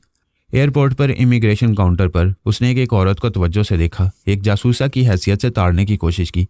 फहमी ने जब अपना पासपोर्ट काउंटर पर पेश किया तो उसका नाम फहमीदा अली तैमूर लिखा हुआ था। जूली ने चीखकर कहा, तुम जहाज़ में मेरे पास बैठकर फ्रॉड कर रही थी। उसने फहमी के मुंह पर एक उल्टा हाथ मारना चाहा, वो झुक गई, उसका हाथ लोहे की जाली पर लगा। फहमी ने मुसाफिरों से कहा, आप सब गवाह हैं, सफ़र के दौरान में भी ये पागल औरत मेरे पीछे पड़ गई थी। 2 सिपाहियों ने जूली के दोनों बाजुओं को जकड़ लिया। कई मुसाफिर कहने लगे, ये औरत पागल है, पता नहीं क्यों एयरलाइन वाले किसी पागल को तनहा सफ़र करने देते हैं। फहमी वहाँ से चली आई। अली उसका मुंतज़िर था। उसने मुस्कुराकर उसकी अटैची लेकर कहा, मैं तुम्हारे अंदर रहकर सारे तमाशे देख रहा था। फहमी ने पूछा, वो दोनों शैतान कहाँ हैं? यहीं कहीं हैं। अब वो जूली के साथ आगे जाएंगे। वो दोनों पार्किंग एरिया की तरफ जाने लगे। पारस ने एक पुलिस अफसर को चंद कागजात दिखाकर कहा, इस फ्लाइट से एक पागल औरत जूली आ रही है। वो आमतौर से नॉर्मल रहती है, कभी कभी उसकी जहनी रौ बहक जाती है। साइकोलॉजिस्ट और दूसरे डॉक्टर ने उसे पागल खाने में रखने के मशवरे दिए। पुलिस अफसर ने कागजात पढ़े। इसी वक्त 3 सिपाही जूली को पकड़कर लगेज हॉल से बाहर ला रहे थे। पारस ने कहा, यही मिस जूली हैं, प्लीज़ हमें इजाज़त दें, हम इसे ले जाएंगे। अफसर ने सिपाहियों को हुक्म दिया, मिस जूली को छोड़ दो, ये इसको अपने साथ ले जाएंगे। सिपाहियों ने उसे छोड़ दिया। कस्टम वालों ने उसका सामान चेक किया। जूली ने पारस के करीब होकर पूछा, एजेंसी से आए हो तो कोड वर्ड्स बोलो। पारस ने कहा, मैं प्यार की एजेंसी से आया हूँ, तुम्हारे साथ एक रात गुजार कर चला जाऊँगा। वो गुस्से से बोली, यू शट अप, नॉनसेंस, तुमने मुझे समझा क्या है? पागल नहीं समझा है, नॉर्मल रहो जूली, वरना पुलिस वाले फिर तुम्हें ले जाएंगे। उसका गुस्सा होने पर तमाम कस्टम्स वाले उसे देख रहे थे। पुलिस अफसर ने आकर पूछा, क्या बात है? पारस ने कहा, कुछ नहीं, ज़रा जहनी रौ बहक गई थी। आप परेशान ना हो, मैं इसे सीधा पागल खाने ले जाऊंगा। वो बोली, तुम क्या ले जाओगे? मैं खुद वहां जाने वाली हूँ। बात एक ही है डार्लिंग। वो लफ्ज़ डार्लिंग पर भड़कने वाली थी। पारस ने जल्दी से कहा, देखो फिर ना चीखना, तुम तो नॉर्मल हो मगर ये तुम्हें पागल समझेंगे। उसने दोनों होंठों को सख्ती से भींच लिया। ये समझ गई कि गुस्से पर काबू नहीं पाएगी तो लोग उसे पगली समझते ही रहेंगे। उसने पारस की मदद से चेक किया हुआ सामान ट्रॉली में रखा। पारस ने कहा, तुम बाहर आओ, मैं कोई टैक्सी लेकर आता हूँ। वो उसे छोड़कर चला गया। जूली ट्रॉली धकेलती हुई इमारत के बाहर आई। वहां पोरस तेजी से चलता हुआ आया, फिर हाँफते हुए बोला, सॉरी मिस जूली, मुझे आने में देर हो गई। दरअसल रेंटेड कार हासिल करने में देर हो गई। वो नागवारी से बोली, क्या बक रहे हो? तुम्हें देर कैसे हुई? अभी तो तुम मेरे साथ थे। क्या? मैं अभी आपके साथ था। कहीं दुश्मन आपको धोखा तो नहीं दे रहे? जूली ने उसे गौर से देखा, फिर कहा, हाँ, उसका सूट ग्रे कलर का था और तुम्हारा ब्लू कलर का है, मगर शक्ल तो एक है। ओह मिस जूली, वो बहरूपिया हो सकता है। क्या उसने कोड वर्ड्स बताए थे? वह चौंक कर बोली, अरे हाँ, मैंने पूछा था, उसने टाल दिया था। तुम कोड वर्ड्स बोलो। पोरस ने उसके दिमाग से मालूम किए हुए कोड वर्ड्स अदा किए। वो मुतमईन होकर बोली, थैंक्स गॉड, उस बहरूपिये से निजात मिल गई। वो कार का दरवाज़ा खोलकर बोली, तुम जाओ, मैं अपनी बहन से मिलने तनहा जाती हूँ। तुम में से किसी की ज़रूरत होगी तो फ़ोन के ज़रिए कॉल करूंगी। वो बैठ कर चली गई। पोरस दूसरी कार के पास आया। उसके स्टीयरिंग सीट पर पारस बैठा हुआ था। वो उसके साथ वाली सीट पर बैठ गया। कार आगे चल पड़ी। वो दोनों थोड़ी देर तक खामोश रहे, क्योंकि पारस कार ड्राइव कर रहा था और पोरस जूली के अंदर पहुंचा हुआ था। वो मोबाइल के जरिए एजेंसी के इंचार्ज से बोल रही थी। सफ़र के दौरान में एक अहम लिफाफा गायब हो गया। बाद में पता चला मेरे साथ अली तैमूर की बीवी फहमी सफ़र कर रही थी। इंचार्ज ने पूछा, क्या फहमी ने लिफाफा गायब किया है? हाँ, इस तरह यकीन हो रहा है कि मेरे योगा जाने के बावजूद वो मेरे अंदर आकर मुझे गायब दिमाग बना देती है। हमारे लिए यह तशवीश की बात है कि तुम उनके ज़रिए असर आ गई हो। ज़्यादा तशवीश की बात नहीं है, मैं अपनी बहन जीनी से मिलकर आऊँगी। कोई खुफिया जगह मुकर्रर करो जहाँ हमारा हिप्नोटिस्ट मेरे दिमाग को लॉक कर दे। मैं ये तमाम इंतजामात कर लूँगा। जूली ने फ़ोन को बंद करके पर्स में रखा। पोरस उसके दिमाग पर हावी हो गया। वो अपना एक एक कपड़ा उतार कर उसे उल्टा करके दोबारा पहनने लगी। ड्राइवर कब्नो मायने में उसे हैरानी से देख रहा था। एक मुलाजिम था, कुछ बोल नहीं सकता था, इसलिए वो खामोश रहा। वो कार पागल खाने की इमारत के सामने रुक गई। जूली ने ड्राइवर को किराया देते हुए कहा, सामान अंदर ले आओ। वो इमारत के अंदर एक बड़े से दफ्तर में आई। उसे एक मेज़ के पीछे पागल खाने का सीनियर इंचार्ज बैठा दिखाई दिया। अमले के कुछ अफराद भी थे। वो वहाँ पारस और पोरस को देखकर चौंक गई। दोनों हमशक्ल थे। पारस उसके दिमाग पर हावी हो गया। वह दौड़ती हुई आकर उससे लिपट गई, फिर बोली, माय डियर, मैं जानती थी तुम यहाँ साबित करने आओगे कि मैं पागल नहीं हूँ। डॉक्टर ने पूछा, मैडम क्या तुम नॉर्मल हो? 100% नॉर्मल हूँ। आप मेरी गुफ्तगू से यकीन कर लेंगे। तुमने उल्टा लिबास क्यों पहना है? जूली ने पोरस को देखा। उसने उल्टा कोट पहना था और नेकटाई को कमर से बांधा हुआ था। वो डॉक्टर से बोली, मुझसे क्या पूछते हो? इससे पूछते कि इसने नेकटाई कमर से क्यों बांधी हुई है। पोरस ने कहा, किसी हसीना को देखकर पतलून नीचे गिरने लगती है, इसलिए मैंने कमर कस ली है। मैं पागल नहीं हूँ। तुम्हारी जैसी हसीनाओं से बचने का पहले ही इंतजाम कर लिया। जूली ने फौरन ही अपना ब्लाउज उतारकर अपनी कमर से बांधकर कहा, अब मेरा पेटीकोट भी नीचे नहीं गिरेगा। पोरस ने कहा, ए पागल की बच्ची, मेरी नकल करती है। पागल का बच्चा होगा तू और तेरा खानदान। देखो डॉक्टर, ईमान से बोलो, पागल ये है या मैं? डॉक्टर ने अपनी जगह से उठकर कहा, आओ मैं तुम दोनों को यहाँ की सैर कराता हूँ, फिर मालूम होगा कि पागल किसे कहते हैं। डॉक्टर के साथ 4 गार्ड्स थे। वो उन दोनों को और पारस को लेडीज़ वार्ड्स में ले गए। वहाँ अलग अलग कमरों में 2-2, 4-4 पागल औरतें नजर आ रही थी। एक कमरे में 2 औरतें थीं। डॉक्टर ने जूली की तरफ इशारा करके कहा, इसे इस कमरे में बंद कर दो। उस कमरे के आहनी सलाखों वाले दरवाजे को खोलकर जूली को अंदर धकेल दिया गया। जब आहनी दरवाजे पर ताला लगाया गया तो पारस ने उसके दिमाग को आज़ाद छोड़ दिया। वो चौंक कर आसपास देखने लगी। फिर आहनी दरवाजे की सलाखों को थामकर बोली, मुझे यहाँ क्यों बंद किया गया है? खोलो, दरवाज़ा खोलो, वरना मुझसे बुरा कोई ना होगा। वो चीखती रही। वो सब जाने लगे। उस लेडीज़ वार्ड्स के पीछे एक कमरा सबसे अलग था। उस कमरे में आरामदेह बिस्तर, सोफे, टीवी, रेडियो और ज़रूरियात का तमाम सामान था। उसका दरवाजे भी आहनी सलाखों वाला था। उसके अंदर एक नौजवान हसीन लड़की फर्श पर दोजानू बैठी हुई थी। डॉक्टर ने कहा, यह मिस जेनिफर उर्फ जीनी है। दोजानू बैठने वाली जीनी की आंखें बंद थीं और अब वो सजदे कर रही थी। पारस ने पूछा, क्या ये मुसलमान है? डॉक्टर ने कहा, पता नहीं क्या है, यह हर मजहब के तरीके से इबादत करती है। पोरस ने पारस के शाने पर हाथ मारकर कहा, यार पहले तो मैं परेशान था कि मुझे पागल खाने क्यों भेजा जा रहा है। मैं यहाँ से निकलूंगा तो पागल हो जाऊंगा, लेकिन अब तो इसे देखते ही पागल हो गया हूँ। फिर पोरस ने डॉक्टर से कहा, जल्दी से दरवाज़ा खुलवाओ और ये कमरा ज़िंदगी भर के लिए मेरे नाम अलॉट कर दो। डॉक्टर कहना चाहता था कि पागल औरतों के वार्ड में मर्द पागलों को नहीं रखा जाता, लेकिन पारस उसके दिमाग पर हावी हो गया। उसने गार्ड को दरवाज़ा खोलने का हुक्म दिया। पोरस ने पारस को चूमते हुए कहा, आज तुमने भाई होने का फ़र्ज़ अदा किया है। अच्छा, खुदा हाफिज़। वो खुले हुए दरवाजे के अंदर गया। उस दरवाजे को बाहर से मुकफ्फल कर दिया। पारस ने डॉक्टर और गार्ड्स के साथ जाते हुए कहा, यहाँ रहो बेटे, दिन में तारे नजर आते रहेंगे। अबे जा, यहाँ चांद का टुकड़ा है और तू तारों की बात कर रहे। वो सब चले गए। पोरस आंधी सलाखों के पीछे उस हसीना के साथ लॉक्ड हो गया। वो मैदान छोड़कर भागने वालों में से नहीं था। वैसे भागना भी चाहता तो वहां से फरार का कोई रास्ता नहीं था। उसने एक तरफ खड़ा रहकर जीनी को देखा। नमाज के इख्तिताम पर दोनों हाथ उठाकर दुआएं मांगी जाती हैं, लेकिन वो पूजा के अंदाज में दोनों हाथ जोड़कर हिंदी जुबान में भगवान से प्रार्थना कर रही थी। फिर वो ईसाइयों के अंदाज में पेशानी और सीने पर सलीब का निशान बनाकर बोलने लगी। पोरस उसकी आवाज़ सुनकर चौंक गया, क्योंकि अब वो मर्दाना आवाज़ में बोल रही थी। फिर वो यहूदियों के अंदाज में भी दुआ मांगते वक्त मर्दाना आवाज़ में बोल रही थी। पोरस से एक सोफे पर बैठकर उसे तकने लगा। वो मुख्तलिफ ज़बानों में दुआ कर रही थी। बोली, ए गॉड, आखिर तो क्या है? जिस मज़हब और फ़िरके में देखो उसी में तेरी इबादत की जाती है।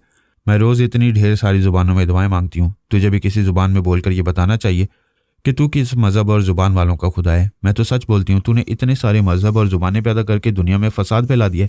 एक ही मज़हब और एक ही ज़ुबान होती तो इंसान कभी आपस में ऐसे ना लड़ते। पोरस हैरानी से सुन रहा था और सोच रहा था, ये तो कोई दानिशवर और फ़लसफ़ी है, फिर पागल खाने में क्यों है? हो सकता है ये कई पहलुओं से दानिशमंद और चंद पहलुओं से ऐसा अंदाज इख्तियार करती हो जो दूसरों के लिए नुकसानदेह होता हो। इसकी हकीकत इसके चोर ख्यालात पढ़कर मालूम की जा सकती है। वो ख्याल खानी की परवाज़ करते हुए उसके दिमाग में पहुंचा तो एकदम से उछलकर खड़ी हो गई और पोरस को अजनबी नज़रों से देखने लगी। कितनी बड़ी बड़ी पुरकशिश आंखें थीं, पोरस को सीधी अपनी तरफ खींच रही थीं। वो दोनों हाथ कमर पर रखकर टांगे फैलाकर यूं खड़ी हो गई जैसे हमला करने वाली हो। पोरस सोफे से उठकर खड़ा हो गया। वो बोली, मैंने इबादत के वक्त इस साहनी दरवाजे के खुलने और बंद होने की आवाज़ सुनी। ये महसूस किया किसी को मेरे कमरे में दाखिल किया गया, लेकिन कमरे में आने का मतलब ये तो नहीं है कि मेरे दिमाग में भी घुसे चले आओ। पोरस ने कहा, वो बात असल में ये है कि शट अप, पहले मेरी बात पूरी होने दो। ये जनाना वार्ड है और जनाना कमरा, तुम यहाँ कैसे आ गए? तुम्हारे तेवर खतरनाक हैं, ऐसे में कह सकता हूँ कि शामत यहाँ ले आई। मैं तेवर बदल लूँ और मुस्कुराऊँ तो जवाब क्या होगा? फिर तो जवाब होगा, जन्नत में हमारे बुजुर्ग हज़रत आदम अलैहिस्सलाम अकेले थे तो बीबी हवा गई थी। यहाँ हवा अकेली थी, आदम आ गया। वो दोनों जन्नत से निकाले गए थे, मैं नहीं निकलूंगी। मैं भी नहीं निकलूंगा। हम इस पागल खाने में प्यारे प्यारे पागल बच्चे पैदा करेंगे। उसने एक बार की घूम कर किक मारी। पोरस झुक गया, वार खाली गया। उसने एक लम्हा भी ज़ाया किए बगैर दूसरी किक मारी। वो एक कदम पीछे हो गया। वो पोरस को जैसे सांस लेने का मौका भी नहीं देना चाहती थी। फिजा में उड़ते हुए घूमती हुई बिस्तर पर आकर गिरी। वो सोफे पर बैठा हुआ कह रहा था, बच्चे पैदा करने का मतलब ये नहीं है कि अभी से बिस्तर पर चली जाओ। वो मुस्कुराने लगी। पोरस ने कहा, शाबाश, गुस्से में हमले करने वाले नाकाम रहते हैं। वो अचानक छलांग लगाकर उस पर आई। वो तो फिसल कर फर्श पर आ गया था। वो खाली सोफे के साथ दूसरी तरफ उलट गई। उसने इधर उधर देखा, पूछा, कहाँ हो तुम? वो सोफे के पीछे से सर उठाकर बोली, मानती हूँ, बहुत अच्छे, जो करो। वो दोनों फर्श पर खड़े हो गए। वो सामने आकर मुसाफे के लिए हाथ बढ़ाकर बोली, दोस्ती। पोरस ने उसे हाथ मिलाया तो नाजुक हाथ नजर आने वाले खूबसूरत हाथ के शिकंजे में उसका हाथ जकड़ गया। वो मुस्कुरा कर बोली, दूर दूर से हमले कर रही थी और तुम बच रहे थे, अब इस हाथ से निकल नहीं सकोगे। वो अपने हाथ को एक झटका देकर 2 कदम पीछे चला गया। जीनी के हाथ में पतले से प्लास्टिक का दस्ताना रह गया। वो उसे एक तरफ फेंकती हुई बोली, समझ गई, औरत से दूर भागती हो। पोरस ने दूसरे हाथ का दस्ताना उतार कर फेंकते हुए कहा, मैं तुम्हारा दिल नहीं तोड़ूंगा। ये मेरे दोनों हाथ लो और अच्छी तरह जकड़ लो। अगर हाथ छुड़ाकर भागूं तो अपना आशिक ना समझना। उसने सोचती हुई नजरों से पोरस को देखा, फिर पूछा, खुद पर बहुत एतमाद है? उसने पोरस की उंगलियों में अपनी उंगलियां फंसाई। दोनों ने महसूस किया कि दोनों तरफ की उंगलियां फौला दी हैं। जीनी ने उछलकर अपनी पेशानी से उसकी पेशानी पर जोर की टक्कर मारी। वो बोला, जबरदस्त टक्कर मारी है, मेरा दिमाग हिलकर रह गया। ये बताओ तुम्हारी खोपड़ी का क्या हाल है? तकलीफ की शिद्दत से जीनी की आंखें बंद हो रही थी। उसकी कुव्वत बर्दाश्त भी काबिल तारीफ थी। उसने उछलकर अपनी दोनों टांगों से पोरस की कमर को जकड़ लिया। दोनों हाथों की उंगलियां पहले ही जकड़ी हुई थीं। पोरस ने कहा, टांगों को लपेटने के लिए तुम ऐसी जगह से चिपक गई हो कि तुम्हारी गर्मी से मेरी जवानी को पसीना आ रहा है। अभी पसीना पहुंचती हूँ। ये कहते उसने दोनों पैरों को पोरस के पीछे से उठाकर उसकी गर्दन से लपेटते हुए उसके आगे ठोड़ी के नीचे कैंची सी बना ली। इस तरह हलक को जकड़ने के बाद वो सांस नहीं ले सकता था। उसने अटकती हुई सांसों से कहा, मैंने अब तक एक हमला भी नहीं किया, लेकिन तुम मजबूर कर रही हो। दूसरे लम्हे में जीनी के हलक से चीखें निकलने लगी। वो एकदम से ढीली पड़कर फर्श पर गिरकर तड़पने लगी। पोरस ने उसे दोनों हाथों के पंजे मिलाए। पंजे लड़ाई नहीं थे, उसे जकड़ने का मौका दिया था। जब वो हद से बढ़ने लगी तो उसने उसकी उंगलियों को ऐसा जकड़ा जैसे इन उंगलियों की हड्डियां टूटने ही वाली हों।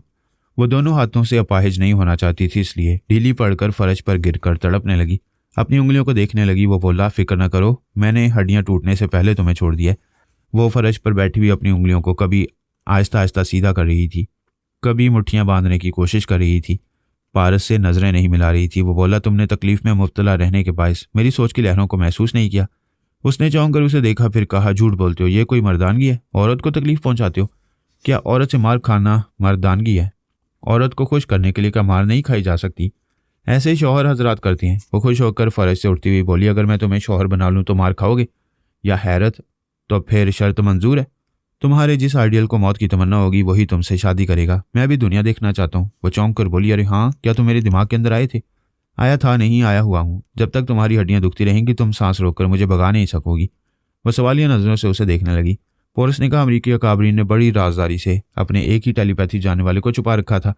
हम समझ रहे थे वो मर्द होगा, मगर वो तुम हो। वो उसे घूर कर देखने लगी। वो बोला, अभी दुआएं मांगते वक्त तुम्हारे मुंह से मर्दाना आवाज भी निकल रही थी। तुम्हें बहुत सी सलाहियतों में महारत हासिल है, बेहतरीन फाइटर हो। तुम्हारा जिस्म सांप की तरह लचकीला है। तुम अपने बदन को सुकेड़ कर इन आहनी सलाखों के अंदर से गुजर कर बाहर जा सकती हो। तुम मेरी कमर और गर्दन से सांप की तरह लिपट गई थी। तुम बेहद ज़हीन होने के बावजूद कभी कभी अब नॉर्मल और नीम पागल हो जाती हो। मेरी इतनी सलाहियतें गिनवा रहे हो? क्या एक ज़रा अब नॉर्मल होने के बायस मैं इस पागल खाने में रहना पसंद कर रही हूँ? तुम पसंद नहीं कर रही। अमरीकी अकाबरीन ने तुम्हें यहाँ जबरन छुपा कर रखा है ताकि तुम्हें तलाश करने वालों का ध्यान पागल खाने की तरफ ना आए। ये लंदन है और यहाँ के हुक्मरानों को भी तुम्हारी असलियत मालूम नहीं है। मैं कई सलाहियतों की मालिक हूँ, क्या यहाँ से फरार नहीं हो सकती? नहीं, पागल खाने के बाहर कई गनमैन हैं, तुम उनके दिमागों में नहीं जा सकती। वो तुम्हें यहाँ से बाहर देखते ही गोली मार देंगे। कहीं से आने वाली अंधी गोलियों को तुम्हारी सलाहियतें नहीं रोक पाएंगी। तुम मेरी सलाहियतों को भी समझ चुके हो और मजबूरियों को भी। अब ये बताओ तुम यहाँ क्यों आए हो? मेरे बुजुर्गों का हुक्म था कि मुझे पागल खाने भेज दिया जाए। ये नहीं बताया गया कि मुझे अच्छे भले को यहाँ क्यों भेजा जा रहा है। अब तमाम बातें अच्छी तरह समझ आ गई हैं। कौन सी बातें समझ में आई हैं? यही कि मैं तुम्हें यहाँ से निकाल ले जाऊँ और तुम्हें एक गोली भी ना लगे। उस पागल खाने का इंचार्ज डॉक्टर और कई गार्ड्स भी इस राजदारी के सिलसिले में अच्छी खासी रकम लेती हैं। क्या तुमने इनके चोर ख्यालात नहीं पड़े कि ये सब अमरीकी गुलाम है? हाँ, मैं एक एक को अच्छी तरह समझती हूँ, लेकिन बाहर कितने गनमैन घात लगाए बैठे रहते हैं उनके बारे में नहीं जानती। टेलीपैथी के हवाले से मैं आखिरी अमरीकी सरमाया हूँ। वो मुझे अपने काम में लाने के लिए लाखों करोड़ों डॉलर्स खर्च करते रहते हैं। तुम मुझे यहाँ से ले जाने की बात कर रहे हो? इस मामले को इतना आसान ना समझो। जो मामला आसान होता है उसे हम कभी हाथ में नहीं लेते। अभी हम यहाँ बातें कर रहे हैं और बाहर बहुत कुछ हो रहा है और बड़ी खामोशी से हो रहा होगा। ये तुम्हें बाद में मालूम होगा। वो उसके करीब आकर बोली, अगर यहाँ से निकलने में कामयाब हो जाऊंगी तो तुमसे ज़रूर शादी करूंगी। बस मेरी मोहब्बत की खातिर शादी की पहली रात मुझसे मार खाते रहना। क्या तुम फिर एबनॉर्मल हो रही हो? मेरी ये दिली ख्वाहिश है और तुम मुझे एबनॉर्मल कह रहे हो?